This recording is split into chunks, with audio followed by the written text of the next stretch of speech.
Guys, good evening. तो आप लोगों की बहुत सारे डिमांड के बाद, है ना, मतलब मोस्ट डिमांडेड अगर कोई सीरीज चल रही है तो वो ये वाली होने वाली है।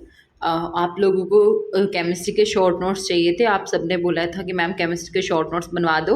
अब देखो, कुछ बच्चे बोल रहे हैं कि इनऑर्गेनिक के बनवाओ, कुछ बोल रहे हैं फिजिकल केमिस्ट्री के बनवाओ, है ना, कुछ बोल रहे हैं ऑर्गेनिक के बनाओ। तो देखो, आपके सिलेबस में केमिस्ट्री के ज़्यादा टॉपिक नहीं है, मुश्किल से 10 टॉपिक है। और अगर मैं 10 टॉपिक के नोट्स भी बनवाऊँ, अगर एक टॉपिक के लिए अगर आप 2 वीडियो मान लो 40-40 मिनट समथिंग की, क्योंकि आपको नोट्स के साथ में थोड़ा बहुत एक्सप्लेन भी कर रही हूँ, इसी बहाने आपका रिवीजन भी हो जाएगा। और आपको जो मेन जो बोलते हैं ना, दूध में जैसे मलाई आती है, वैसे जो केमिस्ट्री के नोट्स की जो क्रीम है ना, वो निकाल के दी जा रही है। तो अच्छे से इसका फ़ायदा उठाओ, अपने नोट्स खुद से बनाओ, उनका रिवीजन करना, उनसे पढ़ाई करना।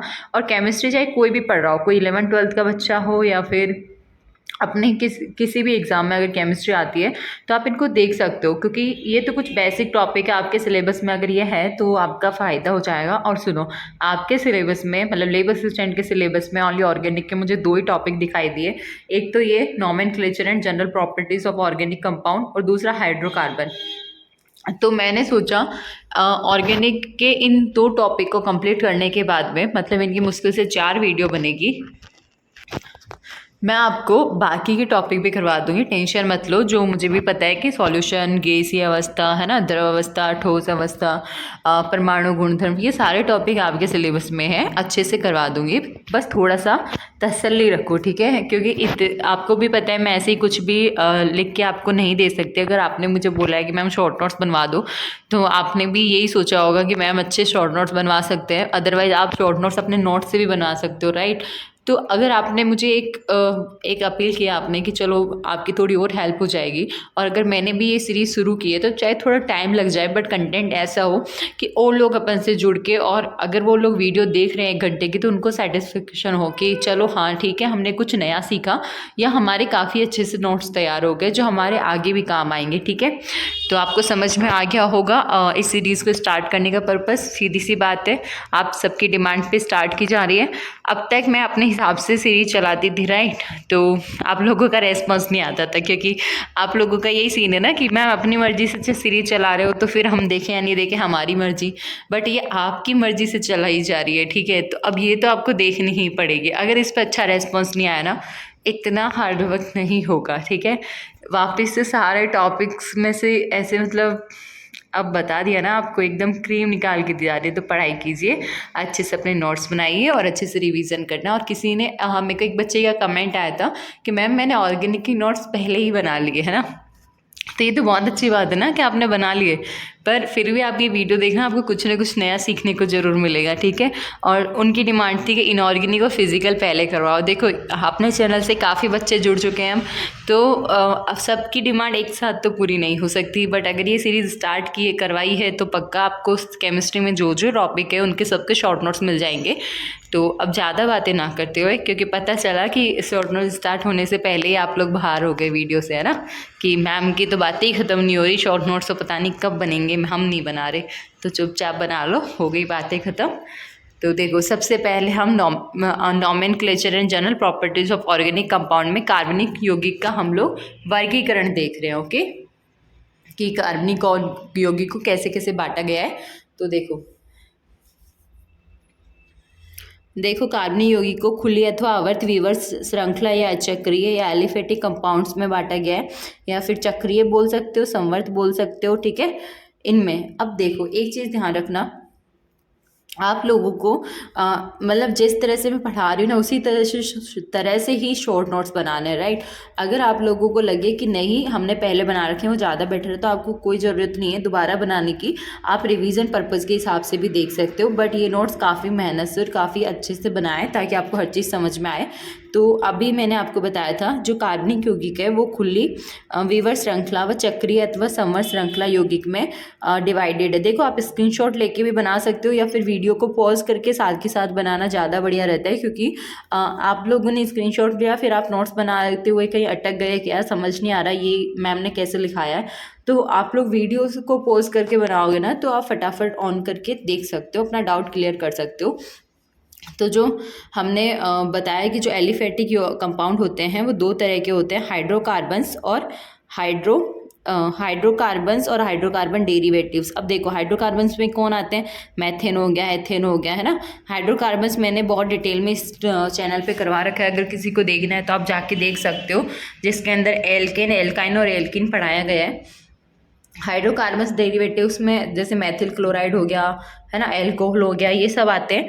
एरोमेटिक कंपाउंड दो तरह के होते हैं, समचक्रीय एरोमेटिक यौगिक और विषम चक्रीय एरोमेटिक यौगिक। जो समचक्रीय एरोमेटिक यौगिक होते हैं ना, उनके अंदर बेंजीन हो गया, बेंजोइक एसिड हो गया, ये सब किस में आते हैं, समचक्रीय एरोमेटिक यौगिक के अंदर। और ये जो समचक्रीय एरोमेटिक यौगिक है, इसको दो भागों में बांटा गया है, बेंजेनोइड्स और नॉन बेंजेनोइड्स। देखो जिसमें बेंजीन रिंग होती है जिन कंपाउंड में, वो बेंजेनोइड्स में आते हैं, जैसे कि बेंजीन हो गया, नैफ्थलीन हो गया, है ना। और नॉन बेंजेनोइड्स के अंदर कौन आते हैं, जैसे एजुलिन। अब देखो एरोमेटिक तो ये भी है, मतलब बेंजोनोइड कंपाउंड, और एरोमेटिक या नॉन बेंजोनोइड कंपाउंड भी है। एजुलिन ये है एक 7 मेंबर रिंग है और एक 5 मेंबर रिंग है, आपस में कंबाइन किए हुए। देखो अब आप बोलोगे मैम इनको एरोमेटिक कैसे बोलो, तो देखो एक बॉन्ड ये, एक बॉन्ड ये, एक बॉन्ड ये, एक यहाँ पे और एक यहाँ पे, काउंट करना कितने बॉन्ड है, 5 बॉन्ड ना। और कितने पाई इलेक्ट्रॉन हो गए, 10। तो आपको भी बताया था जो 4n+2 पाई रूल फॉलो करते हैं वो हक्कल रूल के अकॉर्डिंग क्या होते हैं, एरोमेटिक होते हैं, राइट। उसके बाद में इस तरफ देख लेते हैं, तो विषम चक्रीय एरोमेटिक जो यौगिक है उसके अंदर अब फ्यूरेन हो गया, थायोफीन हो गया, पिरिडीन हो गया, पायरोल हो गया। विषम चक्रीय इसलिए बोला है कि यहाँ पे देखो एक ऑक्सीजन, सल्फर, नाइट्रोजन मतलब थोड़ा डिफरेंट है ना। और चक्रीय तो इसलिए बोल रहे हैं क्योंकि ये साइक्लिक है। इसके बाद में जो एलिसाइक्लिक कंपाउंड होते हैं ना, मतलब चक्रीय के ही अपन ने दो देखे थे, एक एरोमेटिक और एक एलिसाइक्लिक। तो जो एलिसाइक्लिक होते हैं, एलिसाइक्लिक में एग्जांपल के रूप में जैसे साइक्लोप्रोपेन हो गया। अब ये मत बोलना मैम ये तो त्रिभुज या डेल जैसा दिख रहा है, नहीं, आपने ज़्यादा फिजिक्स नहीं पढ़ी अभी, ठीक है, क्योंकि फिजिक्स में अपन आप लोग बनाते हो ना ऐसे किसी चेंज को अगर शो करना होता है तो डेल से। तो ये यहाँ पे साइक्लोप्रोपेन है, देख लो। स्ट्रक्चर सेम डेल जैसी है, पर केमिस्ट्री है, केमिस्ट्री में सबके अपने अपने नाम होते हैं। साइक्लोप्रोपेन, इसको साइक्लोब्यूटेन बोलेंगे, इसको साइक्लोहेक्सेन बोलेंगे, क्योंकि ये 6 कार्बन में, मतलब 6 कार्बन से मिलकर बनी हुई रिंग है। अब देखो जो एलिसाइक्लिक कंपाउंड है ना, वो समचक्रीय भी हो सकते हैं, विषम चक्रीय भी हो सकते हैं। जैसे अभी हमने एरोमेटिक यौगिकों में देखा था, है ना, विषम चक्रीय एरोमेटिक यौगिकों में देखा था ना, फ्यूरेन, थायोफिन, पिरिडीन और पायरोल। उसी तरह से जो विषम चक्रीय एलिसाइक्लिक कंपाउंड है ना, उसके अंदर ऑक्सीजन आता है, पिप्रिडीन आता है। ध्यान रखना ये इस रिंग के अंदर यहाँ पे NH है, ठीक है, इसको बोलते हैं पिप्रिडीन और इसको बोलते हैं ऑक्सीरेन। अब देखो आप बोल रहे होंगे मैम कलरफुल कर दिया, हमें तो नोट्स दिखाई ही नहीं दे रहे। तो अब एक काम करो, आप लोग को ये सब कुछ क्लियर दिख रहा होगा। एक सेकेंड में इस पेपर का सारा समझा देती हूँ, उसके बाद में अपन लोग, मैं आपको स्क्रीनशॉट लेने के लिए बोल दूंगी, ठीक है। अब देखो फंक्शनल ग्रुप क्या होता है, तो क्रियात्मक समूह भी अब बोलते हैं हिंदी में, वह समूह जिससे ऑर्गेनिक के फिजिकल तथा केमिकल प्रॉपर्टीज डिसाइड होते हैं। तो देखो जैसे कि फंक्शनल ग्रुप कैसे कि OH हो गया, जैसे CH3OH में OH ग्रुप जो है वो केमिकल रिएक्शंस में भी पार्टिसिपेट करता है, तो ये ही क्रियात्मक समूह हो गया। और ये OH ग्रुप ही मतलब डिसाइड करेगा कि जो CH3OH है, मतलब इस यौगिक के फिजिकल और केमिकल प्रॉपर्टीज किस तरह के होने वाले हैं। बाकी सेम फंक्शनल ग्रुप वाले कंपाउंड्स की केमिकल प्रॉपर्टी सेम होती है, ये चीज़ ध्यान रखना। मतलब जैसे CH3OH है और CH3CH2OH, मतलब ये तो हो गया मैथेनॉल, और अभी जो मैंने बोला CH3CH2OH वो हो गया एथेनॉल। इन दोनों के अंदर जो फंक्शनल ग्रुप है वो सेम होने की वजह से इनकी जो केमिकल प्रॉपर्टीज़ है वो सेम होती है, ठीक है। अब मैं आपको IUPAC नॉमेनक्लेचर के बारे में बता देती हूँ। देखो कुछ और भी इम्पॉर्टेंट है नॉमेनक्लेचर के बारे में, वो नेक्स्ट जो क्लास होगी उसके अंदर स्लाइड्स में मतलब ऐड करने वाली हूँ, तो आप लोग वो क्लास भी जरूर देखना। देखो अब IUPAC nomenclature of organic compounds के अंदर देखो पूर्व लग्न के रूप में यूज़ में लिया जाता है। तो NO2 को नाइट्रो बोला जाता है, OR को एल्कोक्सी, Cl को क्लोरो, Br को ब्रोमो, I को आयोडो और F को फ्लोरो। मतलब जब आप नॉमेनक्लेचर करोगे, किसी भी ऑर्गेनिक कंपाउंड का नाम लिखोगे, तो नाइट्रो अगर दे रखा है वहाँ पे, तो नाइट्रो, जैसे आपने नाइट्रोफिनोल का नाम सुना होगा, है ना, ऑर्थोनाइट्रोफिनोल हो गया, पेरा नाइट्रोफिन। तो नाइट्रो क्या है, ये पूर्व लग्न है। जैसे क्लोरोमेथिलो मैथेन हो गया, ब्रोमोमेथेन हो गया, तो ये सब क्लोरो, ब्रोमो, आयोडो, फ्लोरो, ये क्या है, ये पूर्व लगन के रूप में जो सब्स्टिट्यूएंट्स लगे होते हैं यौगिक में उनके लिए यूज में लिया जाता है। एनओ के लिए नाइट्रोसो, ये ध्यान रखना क्योंकि इसे अक्सर बच्चे भूल जाया करते हैं। और आर को एल्काइल, ठीक है, जैसे मेथाइल हो गया, एथाइल हो गया, तो इन जनरल आर से रिप्रेजेंट कर देते हैं।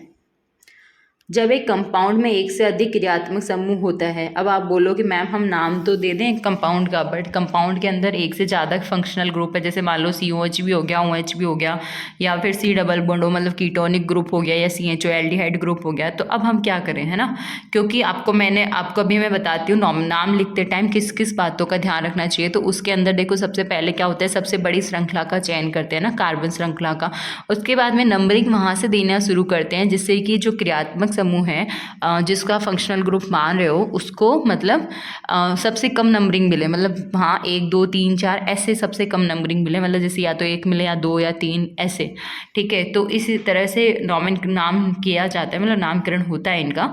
तो वहाँ पे अगर मान लो किसी कंपाउंड में कार्बोक्सिलिक ग्रुप मतलब COH दे रखा है और एल्डिहाइड भी दे रखा है, तो प्रायोरिटी किसे मिलेगी, COH को, क्योंकि जो क्रियात्मक समूह होगा उसी का अनुलग्न रूप में लगेगा। जैसे COH के लिए क्या होता है, ओइक होता है, CHO के लिए क्या होता है, एल होता है। आपने एल्डिहाइड के लिए सुना है ना, मैथिनेल, एथेनेल, तो ये सब क्या है, ये एल्डिहाइड ही। ऐसे ही COH लगा होता है, तो जैसे कि मैथेनोइक एसिड है ना, प्रोपेनोइक अम्ल, तो ये सब चीज़ें क्यों है, ओइक, जो ओइक आप साउंड सुन रहे हो ना, जैसे प्रोपेनोइक, ये ओइक कहाँ से आया है, इस COH की वजह से आया है। तो अगर एक से ज़्यादा क्रियात्मक समूह हो तो फिर वरीयता सूची मतलब अपन प्रायोरिटी देखेंगे, किसको अपन लोग प्रायोरिटी देंगे। तो ध्यान रखना ये सब टेबल याद होनी चाहिए, तभी आप नॉमेनक्लेचर में कभी अटकोगे नहीं कि CO सबसे पहले, फिर SO3H, फिर COR, फिर COCl, CONH2, CN, CHO, C double bond. मान लो किसी कंपाउंड के अंदर एल्डिहाइड भी दे रखा है और कीटोन भी दे रखा है, तो आपको पता है C डबल बॉन्ड और कीटोनिक ग्रुप है और CHO एल्डिहाइड ग्रुप है, तो एल्डिहाइड ग्रुप को वरीयता दी जाती है, एल्डिहाइड ग्रुप की साइड से ही नंबरिंग होगी। इसके बाद में OH, NH2, C double bond C और C ट्रिपल बॉन्ड C। अगर किसी कंपाउंड के अंदर C ट्रिपल बॉन्ड C और C डबल बॉन्ड C है, तो आप लोग नंबरिंग देते टाइम ध्यान रखोगे कि C डबल बॉन्ड C वाले कार्बन मतलब डबल बॉन्ड वाले कार्बन को कम नंबर मिलना चाहिए, ठीक है। तो 1 मिनट में इसको क्लीन कर देती हूँ, उसके बाद आपको बताती हूँ। तो आपको ये पेपर बहुत अच्छे से समझ में आ गया होगा, है ना। तो अब एक काम कर सकते हो, मैं इस स्लाइड को स्क्रॉल कर रही हूँ, है ना, आप लोग स्क्रीनशॉट क्लिक कर लेना या फिर वीडियो को पॉज करके लिख लेना, क्योंकि अब मैं आपको ये बोलूँ कार्बनिक यौगिक 2 प्रकार के होते हैं, खुली अथवा विवर श्रृंखला या चक्रीय। तो ऐसे आप मतलब आपको समझ तो आ ही गया है ना, तो आपका टाइम वेस्ट ही, आप सोचोगे मैम वीडियो बहुत लंबी हो गई है, आपने समझाने में भी और फिर बोल कर लिखवाने में भी। तो बेटर यही है, आप छोटे बच्चे तो हो नहीं हो, है ना, कंपटीशन एग्जाम का तैयारी कर रहे हो, तो आप इतना तो कर ही सकते हो। तो आप स्क्रीनशॉट लेना इसका, और आपका टाइम भी सेव होगा इससे और मेरा टाइम भी सेव होगा। तो देखो आप इनका सबसे पहले इतना लिखना कि जो, चलो मैं थोड़ा बोल ही देती हूँ, क्योंकि फिर अब आपने बोला इसका शॉर्ट नोट्स बनवा दो, तो फिर थोड़ा अच्छे से ही बनवा देते हैं ना, बट इस बार पेन का यूज़ नहीं लेंगे। तो देखो कार्बनिक यौगिक है वो दो तरह का होता है, खुली अथवा विवर श्रृंखला मतलब एलिफेटिक और चक्रीय। उसके बाद में जो चक्रीय वाला होता है वो एरोमेटिक और एलिसाइक्लिक में बटा हुआ रहता है। जो एरोमेटिक होता है वो समचक्रीय या विषम चक्रीय में बटे हुए रहते हैं। ऐसे ही जो एलिफेटिक कंपाउंड है वो हाइड्रोकार्बन्स और हाइड्रोकार्बन डेरिवेटिव्स में बटा होता है। इनके एग्जाम्पल साथ के साथ लिखना ताकि आपके डाउट्स क्लियर हो, राइट। अब इसके बाद में आप यहाँ तक बना लो ना, तो उसके बाद में देख लेना ये एरो कहाँ से कहाँ जा रहे हैं, और आप लोगों को ये सब चीज़ें समझ में आ जाएगी। इतना कचरा नहीं लिखा, बहुत ढंग से और समझाने के हिसाब से लिखा गया है, ठीक है। तो आप लोग ये डायग्राम वगैरह मतलब बेंजीन वेंजीन ये सब बनाने के बाद में ध्यान रखना, बेंजोनोइड कंपाउंड में बेंजीनॉल नैप्थलीन है, नॉन बेंजोनोइड में फ्यूरेन, थाइफिन, पाइरिडिन और पायरोल आता है। उसके बाद में मैंने आपको फंक्शनल ग्रुप के बारे में बताया था। उसके बाद में IUPAC नॉमेनक्लेचर के अंदर ये इंपॉर्टेंट टेबल बनवाई है, इसमें ये वाली सबसे ज़्यादा इंपॉर्टेंट है, इसका ज़रूर ध्यान रखना, ठीक है, वेरी वेरी इंपॉर्टेंट। ये लो, इसके बाद में एक ये भी बहुत इंपॉर्टेंट है, इसके अंदर आपको ये बताया गया है कि क्रियात्मक समूह मतलब जो फंक्शनल ग्रुप है उसके लिए अनुलग्न के रूप में क्या यूज़ में लिया जाता है, सामान्य सूत्र तथा यौगिकों की श्रेणी का सामान्य नाम, है ना, और IUPAC नाम क्या होगा। तो सामान्य नाम का मतलब जो बोलचाल में यूज़ में लिया जाता है। तो देखो क्रियात्मक समूह जैसे OH है, तो अनुलग्न क्या हुआ, इसके लिए ओल हो गया, सामान्य सूत्र ROH हो गया, है ना। और यौगिक की श्रेणी का सामान्य नाम एल्कोहल, आपको भी पता है OH वाले किस में आते हैं, एल्कोहल में आते हैं। है। और IUPAC नाम अगर लिखोगे तो आप इसको एल्केनॉल बोलोगे। अब देखो एल्कोहल जैसे मेथाइल एल्कोहल हो गया है ना, एथाइल एल्कोहल हो गया। एल्केनल का मतलब मेथेनल, मेथेनल, एथेनल, राइट। प्रोपेनल, तो ये सब नहीं प्रोपेनॉल। अगर अल बोला ना, अभी जैसे गलती से मैंने अल बोल दिया तो मेथेनल प्रोपेनल बोल दिया, तो फिर उस वर्ड को बोलने के बाद में कंपाउंड के मायने चेंज हो जाएंगे, फिर वो एल्डिहाइड कहलाएगा। ठीक है, तो ध्यान रखना, मेरे जैसे गलती मत करना। एल्केनॉल है तो मेथेनॉल बोल सकते हो, प्रोपेनॉल बोल सकते हो, ब्यूटेनॉल बोल सकते हो, तभी एल्कोहल आएगा। अब देख लो इन अल और ऑल से कितना कन्फ्यूजन होता है। मैं आपके सामने बताते बताते भी ओल को अल बोल गई, राइट। तो इस चीज़ों का ध्यान रखना, बच्चे यहाँ गलतियाँ अक्सर कर जाते हैं। नाम रखते टाइम भी ध्यान रखना, क्योंकि बहुत बार क्या होता है ना, जैसे नामकरण पूछते हैं किसी भी यौगिक का, तो जल्दबाजी में ध्यान क्योंकि सब कुछ सेम सा बना रहता है, बस इतना सा चेंज रहता है, तो ध्यान नहीं दिया जाता। फटाफट ध्यान रहता भी नहीं है कि अल है या ओल है एंड में, क्योंकि बहुत बार क्या होता है ना, ऑप्शन में आगे के 2-3 अक्षर मिल गए, बस टिक करा और आगे चले गए, तो फिर बाद में पता चलता है कि जल्दबाजी में गलत पे टिक हो गया था। तो जहाँ डाउट हो सकता है वहाँ मैं आपको पहले ही सचेत कर देती हूँ, तो आप एग्जाम में ध्यान रखना इन चीज़ों का। C डबल बॉन्ड O के लिए ओन आता है, जैसे कीटोन हो गया। C डबल बॉन्ड OH के लिए ओइक एसिड आता है ना। ऐसे CuNH2 के लिए एमाइड, COX के लिए ऑयल हेलाइड, है ना, और COR के लिए OH, और C ट्रिपल बॉन्ड N के लिए नाइट्राइल। अब जैसे कि एल्केनॉयल हेलाइड, अब देखो ये अनुलग्न का मतलब क्या है, देखो मैंने यहाँ पे अंडरलाइन करा है आपके लिए, ताकि आपको ये इजीली समझ में आ जाए कि ये जो ओल है ना, तो इसके लिए देखो मैंने यहाँ पे ओल पे अंडरलाइन कर रखा है। एमीन है तो एमीन पे कर रखा है, एल है तो एल पे, ओन है तो ओन पे। तो मतलब अनुलग्न का मतलब ही यही है कि पीछे की तरफ लगते हैं, राइट। और ये कैसे हैं, अब आपको जूम कर देती हूँ ताकि आपको सब क्लियर दिख जाए। तो ठीक है, आई होप आपको सब बढ़िया से दिख रहा होगा, फर्स्ट क्लास। और किसी को अगर नहीं दिख रहा तो एक काम करो, थोड़ा नेट ज़्यादा सा खर्च कर लो, है ना। मतलब आपको क्या करना है, सेटिंग में जाके आप अपने पिक्सल सेट कर लो, 720 में देख लो या 480 में देख लो। वैसे क्लियर 360 में भी दिख जाना चाहिए, बट ना दिखे तो आप ऐसा कर सकते हो, ठीक है। अब इसके बाद इतना लिख लिया होगा, इसके बाद में ये लिखना है, ठीक है। COH से लेके C ट्रिपल बॉन्ड N तक ये लिख लिया होगा। वैसे इसमें समझाने जैसा कुछ नहीं है, बस आपको यही बताया गया है कि कौन कौन फंक्शनल ग्रुप के लिए क्या क्या अनुलग्न यूज में लिया जाता है, उनके सामान्य नाम क्या है, और उनके IUPAC में किस वर्ड का यूज होगा, राइट। अब एग्जाम्पल्स के तौर पे, क्योंकि बिना एग्जाम्पल की चीज़ें समझ में आती है नहीं, तो एग्जाम्पल के अकॉर्डिंग देख लो। तो जैसे कि ये एग्जाम्पल ले रखा है ना, इसका नाम क्या होगा, चलो पहले नाम छुपा ही देती हूँ ताकि आप थोड़ा सा अपने दिमाग पे जोर डालें। तो देखो ये बड़ी सी श्रृंखला, देखो सबसे पहले क्या करते हैं, सबसे पहले वो सबसे बड़ी कार्बन चेन का सिलेक्शन करते हैं, ठीक है। और नंबरिंग उस तरफ से करते हैं जिस तरफ से सब्स्टिट्यूएंट को जो नंबर है वो कम मिले, तो 1 2 3 4 5, क्योंकि यहाँ से इसको 1 मिला है OH को, और अगर इधर से करते तो इधर इसको 2 मिलता है, राइट। तो ये जीत गया ना, इसको कम मिला है, तो इस वजह से यहाँ से होगी नंबरिंग 1 2 3 4 5।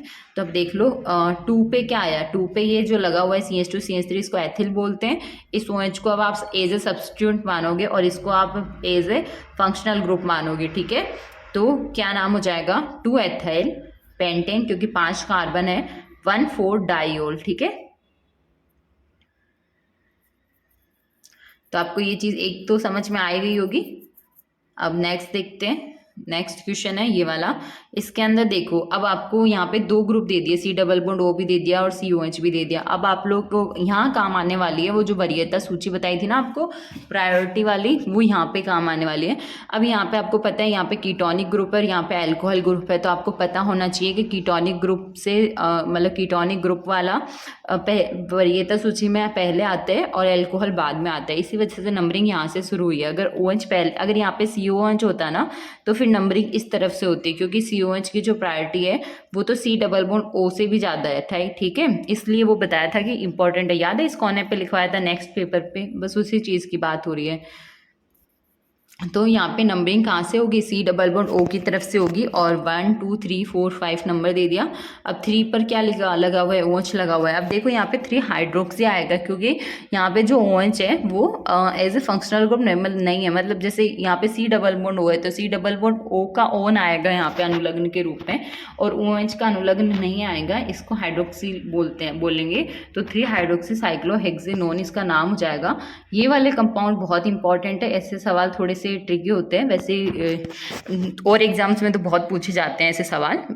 आपके लैब असिस्टेंट के पेपर में तो अभी तक इजी वाले ही नामकरण पूछे हैं, बट क्या पता आप पैटर्न बदल रहा है, टफ बना दे, पूछ ले थोड़ा, तो आपको पता होना चाहिए। वैसे ऐसे सवाल बहुत ईजी हैं, इतने टफ नहीं है। तो देखो जो स्मॉल रिंग होती है ना, वहाँ से नंबरिंग देना शुरू करते हैं, ठीक है। तो स्मॉल रिंग की तरफ से नंबरिंग देना शुरू कर रहे हैं अपन। तो यहाँ पे 1 हो गया, यहाँ पे ये 2 हो गया, है ना। इसको 3 दे लो, इसको 4, इसको 5, इसको 6, इसको 7 और इसको 8। अब आपको ये चीज़ पता चल गई होगी इसमें कितने कार्बन है, राइट। तो ऑक्टेन, क्योंकि इसमें 8 कार्बन है, राइट। अब इसके बाद में स्पाइरो, तो इनके लिए इस वजह से यूज में लेते हैं जिनके अंदर एक कार्बन, मतलब एक कार्बन दोनों रिंग के अंदर कॉमन हो तो स्पाइरो बोलते हैं। बट अगर 2 कार्बन कॉमन हो, जैसे कि मैं इधर बना रही हूँ, है ना, जैसे ये बनाया है, यहाँ पे देखो एक कार्बन ये वाला और एक कार्बन ये, तो इनको बाईसाइक्लो कंपाउंड बोलते हैं, ठीक है। तो स्पाइरो और बाईसाइक्लो में डिफरेंस आपको समझ में आ गया होगा। जब एक कार्बन कॉमन हो तो स्पाइरो, और जब 2 कार्बन कॉमन हो तो उसे बाईसाइक्लो कंपाउंड बोलते हैं। तो देखो इसमें नंबरिंग छोटे वाली रिंग से करना शुरू करते हैं। आप एक काम कर सकते हो, 1 2 इसको 3 दे लो, या फिर इधर 3 दे लो, ठीक है। 3 4 5 6 7, ये ध्यान रखना एंड नंबर इस ब्रिज वाले को मिलता है, ठीक है।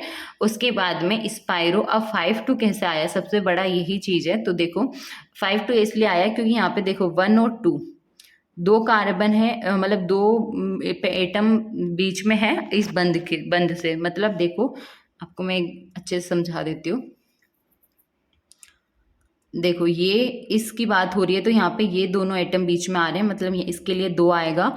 और जब इस वाले रिंग की बात होती है तो ये वाला एटम, ये और ये 5 एटम आ रहे हैं बीच में। तो मतलब आपको यही देखना है। जैसे यहाँ पे और भी स्ट्रक्चर्स दे सकते हैं, जैसे मैं आपको ये वाला समझाऊंगी अभी। तो बात ऐसी ही है कि छोटी वाली रिंग की तरफ से अपन पहले तो नंबरिंग करके काउंट कर लेंगे कि इस कंपाउंड में कितने कार्बन है। तो 8 कार्बन थी इसीलिए ऑक्टेन आया। अगर 9 कार्बन होते तो नोनेन आता, राइट। तो कहने का मतलब ये है कि जैसे मैथ है प्रॉप होता है ना, तो अपन उसी के अकॉर्डिंग जितने कार्बन हो गए उतना अपन लोग ये लिखेंगे ऑक्टेन वगैरह। और इसके बाद में स्पाइरो नाम क्यों आया, क्योंकि इसमें एक कार्बन कॉमन है, राइट। अब 5 और 2 क्यों आया, सबसे बड़ी वही है, यहीं गलतियां होती हैं। तो ध्यान रखना ज़्यादा वाला एटम पहले आता है, मतलब जैसे 5 और 2 अपन ने निकाल लिए तो 5 बड़ा है ना 2 से, तो 5 आगे, उसके बाद में 2। अब देखो 1 2 3 4 5 6 2 1। अब आप लोग कंफ्यूज हो रहे होंगे ना, तो एक काम करो, इस छोटी वाली रिंग में देखो कि इस एक बिंदु से मतलब इस बिंदु तक वापस आने में कितने एटम से घूम के आया है। तो देख लो 2 एटम है यहाँ पे, 1 और 2। तो इस वजह से इस रिंग के लिए 2 हो जाएगा, और इधर आने के लिए पूरा चक्कर काट के आएगा ना। तो ये कितने लोगों से मिल के आया ऐसे याद रख लो आप। तो 1 2 3 4 5, ये ज़्यादा घुमक्कड़ इंसान है, ये 5 लोगों से मिल के आया रास्ते में, ठीक है। तो इसके लिए 5 हो जाएगा बड़ी रिंग के लिए, इसके लिए 2 हो जाएगा, तो इसलिए 5 और 2 लिख दिया है। इसके बाद में अपन लोग एक एग्जांपल ये भी लेते हैं। अब देखो ये जो ये रिंग होती है इसके लिए साइक्लो, अब यहाँ पे अगर ये होती है तो ये साइक्लोप्रोपेन हो जाता है, राइट। अब ऐसे ही ये साइक्लोपेंटेन हो जाता। इसके अंदर ध्यान रखना बेंजीन की तरह डबल बॉन्ड नहीं है, ये साइक्लोहेक्सेन हो जाता। तो साइक्लो आता है यहाँ पे नाम। अब ये साइक्लोब्यूटेन है क्योंकि 4 कार्बन है, तो साइक्लोब्यूटेन हो गया। और यहाँ पे COH है, इसी वजह से कार्बोक्सिलिक एसिड लिखा, ठीक है। इसके बाद में अगर ये समझ लिया ना आप, कभी भी मतलब आपका कंफ्यूजन दूर हो जाएगा। बाईसाइक्लो वाला है ये। अब इस पायरो में क्या था, एक कार्बन दोनों रिंग में कॉमन था। अब इसके अंदर देखो ये वाला कार्बन और ये वाला कार्बन दोनों रिंग में कॉमन है, तो ये बाईसाइक्लो हो गया ना। इसी वजह से बाईसाइक्लो में बताया था मैंने कि आपको 2 कार्बन जो होते हैं वो कॉमन होते हैं। अब यहाँ पे 1 है, यहाँ पे 1 2 3, क्योंकि सेम चीज़ है जैसे उसमें अपन ने देखा था कि उस कार्बन से स्टार्ट किया और उसी कार्बन पे आने में वो कितने लोगों से, मतलब कितने कार्बन से मिलकर आया, तो उतना ही लिख देते हैं। तो इधर एक कार्बन वाला ब्रिज है। आप हाँ ऐसे भी याद कर सकते हो कि कितने कार्बन से मिलकर ब्रिज बना हुआ है। तो इस तरफ देखो एक कार्बन वाला ब्रिज है, बट इस वाले ब्रिज के अंदर एक ये और एक ये 3 कार्बन इन्वॉल्व हो रहे हैं। इसी वजह से। और इन दोनों के जो बीच में ब्रिज है, इस यहाँ पे तो कोई एटम है ही नहीं है, तो ये तो 0 कार्बन वाला ब्रिज हो गया, ये 3 कार्बन वाला ब्रिज हो गया, और ये 1 कार्बन वाला। ठीक है, तो 3 1 2 मतलब 1 0। और हेक्सेन क्यों आया? क्योंकि इस पूरे कंपाउंड में 6 कार्बन है। देखो गिनते हैं, 1 2 3 4 5 और ये 6। समझ गए? अब समावयवता। तो समावयवता समझाने से पहले मैं आपको इनका, यहाँ तक मैंने आपको स्क्रीनशॉट लेने के लिए बोल दिया था, राइट? चलो इनका भी अच्छे से क्लियर कर देती हूँ, ताकि आप लोग स्क्रीनशॉट लेके अपने नोटबुक में अच्छे अच्छे क्यूट क्यूट से नोट्स बना लो और केमिस्ट्री आप पर फिदा हो जाए, राइट? पढ़ाई से दिल लगाओगे ना तो बहुत आगे तक जाओगे। अब देखो, क्योंकि पढ़ा हुआ कभी भी वेस्ट नहीं जाता।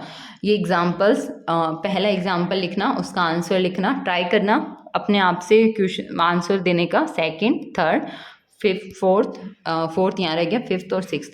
आप स्क्रीनशॉट ले सकते हो, आपको क्लियर दिख रहा होगा सब कुछ, ठीक है? और बाकी आप लोग अपने कॉपी में ये बना लेना, और मैं बहुत मेहनत कर रही हूँ, आप लोग प्लीज़ शॉर्ट नोट ज़रूर बना लेना, आपके रिवीजन के टाइम पे बहुत काम आएंगी ये चीज़ें। तो आपने ये स्क्रीनशॉट ले लिया होगा और लिख लिया होगा। चलो आगे चलते हैं। समावयवता है ना, तो कंपाउंड्स के molecular formula same but physical and chemical properties अलग अलग दर्शाते हैं, समावयवता कहलाती है। अब देखो समावयवता मतलब आइसोमेरिज्म में क्या होता है। तो आइसोमेरिज्म में क्या होता है ना, बेसिकली इनके अंदर जो मॉलिक्यूलर फॉर्मूला होता है ना वो तो सेम होता है, बट इनकी फिजिकल और केमिकल प्रॉपर्टीज में अंतर में देखने को मिलता है। हम वही देखने वाले हैं।